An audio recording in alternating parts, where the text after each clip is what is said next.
Assalamu alaikum.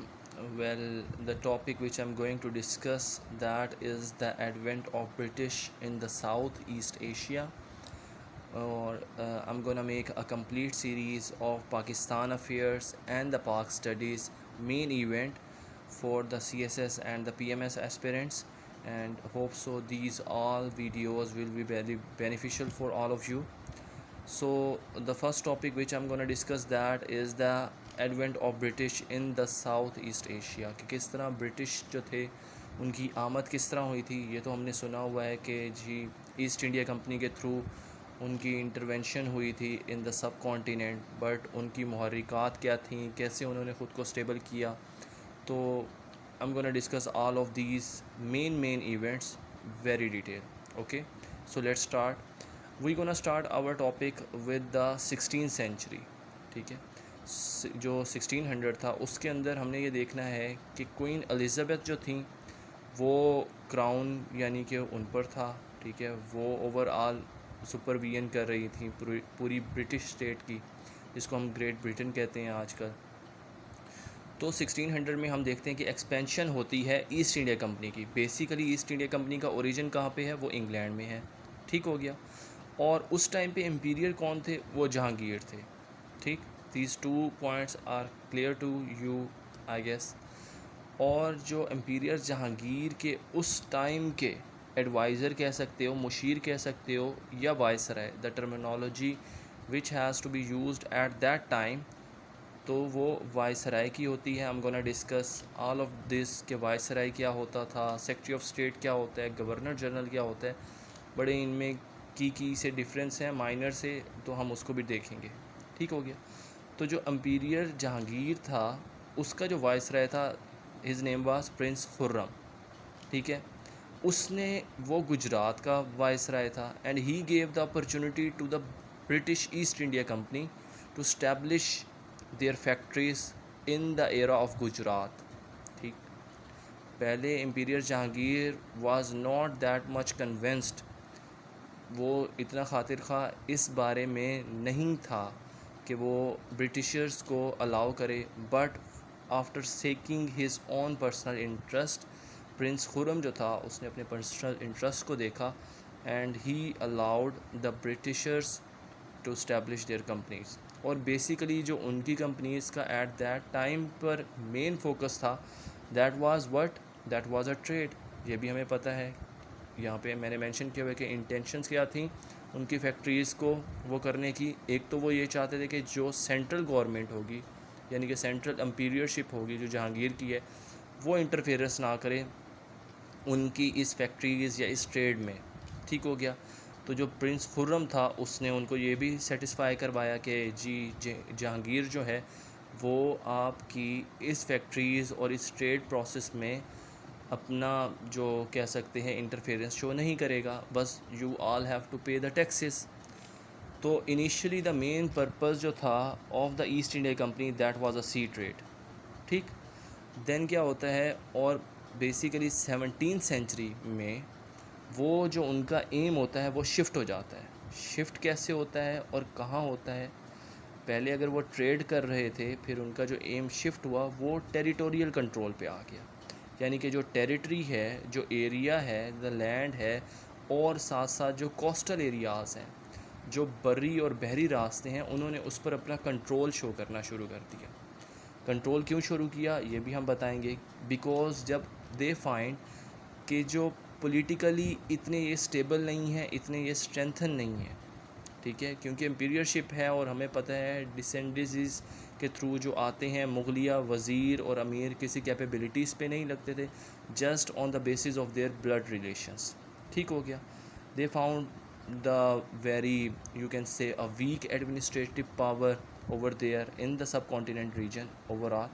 तो उन्होंने politically interference centre of the India में शो कर दी। अब क्या होता है आगे, मैंने एक और मेन इवेंट लिखा हुआ है 1609 में किंग जेम्स वन, ठीक है, रीन्यूड दिस चार्टर।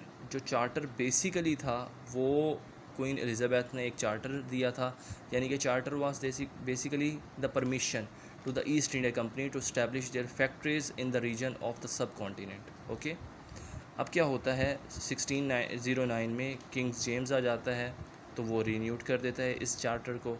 अब 1661 में जो चार्ल्स सेकंड है न्यू चार्टर के साथ आ जाता है। And what was the new charter? Increase the authority of the company. Okay, वो इंक्रीज़ कर देता है कि जो जो भी अथॉरिटीज़ होंगी कंपनी की, like company can make their own सब कंपनीज इन द ट्रीटी या in the territorial areas of the सब कॉन्टिनेंट। ठीक हो गया, यानी कि उनको फर्दर परमिशंस की ज़रूरत नहीं होगी। परमिशन किसकी? ब्रिटिश गवर्नमेंट की। ओके, अब 1683 में क्या होता है? कंपनी जो होती है वो ऑल इन ऑल हो जाती है, like all the authorities has to be handed over to the company. अब उस कंपनी ऑल इन ऑल है, वो ट्रेड करे, वो टैक्सेस जितने दे, वो जो भी बेनिफिशियल ले, it's all up to the company right now.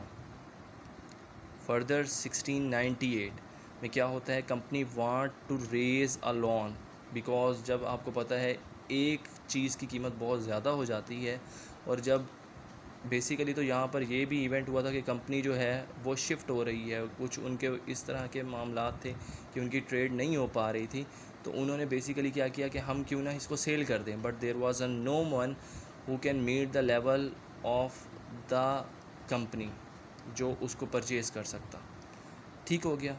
अब 1707 में क्या होता है कि जो औरंगज़ेब है, and he was the last strongest emperor of the Mughal descendancies, died हो जाते हैं। और उसके बाद क्या होता है? Expansion of company start in the administration.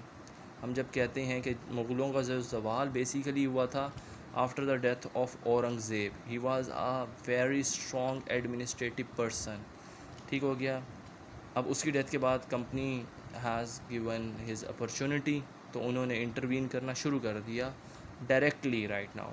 ये वो दौर था 1707 जब इन्होंने directly in the territorial areas of the सब कॉन्टिनेंट इन्फ्लुएंस शुरू किया था। आफ्टर 1799 क्या होता है? Hegemony of company over the sub continent. अब पूरे सब कॉन्टिनेंट के ऊपर किसकी हेजिमनी हो गई है? कंपनी की। जो ब्रिटिश ईस्ट इंडिया कंपनी है उसकी हेजिमनी हो गई है। अब क्या होता है जी? First ever act by the British government 1773, that is a very important MCQs and you all people have to remember it, कि जो पहला एक्ट आया था ब्रिटिश गवर्नमेंट की तरफ से दैट वाज 1773 में आया था, but it stood failed because not clear, ठीक है, division of power by British government and the company. अब यहाँ पर बेसिकली मैंने ये बताया था इधर के कंपनी ऑल इन ऑल थी। जब मेन चार्टर हुआ था तो जो क्वीन एलिज़ाबेथ थी, शी गेव्स द परमिशन कि मेन अथॉरिटी तो ब्रिटिश गवर्नमेंट के पास रहेगी, लेकिन कंपनी जो है वो ट्रेड कर सकती है, अपना जो रेवेन्यू है उसको जनरेट कर सकती है। अब यहाँ पर जो ये आया था इसमें ये इस वाले एक्ट में क्लैरिफाई नहीं था कि कंपनी ऑल इन ऑल है या ब्रिटिश गवर्नमेंट के पास पावर है, तो उसकी जो अमेंडमेंट हुई थी वो 1781 में हुई थी। ठीक है, इसमें क्या होता है? Removes the defects but still unclear 1781 में। फिर उसके बाद a very important Pitt's Indian act आता है। ठीक हो गया, that is a very important, that was a basically first introductory act जो बेसिकली आया था ब्रिटिश गवर्नमेंट की तरफ से, और official you can say a clear official Indian act. ठीक हो गया।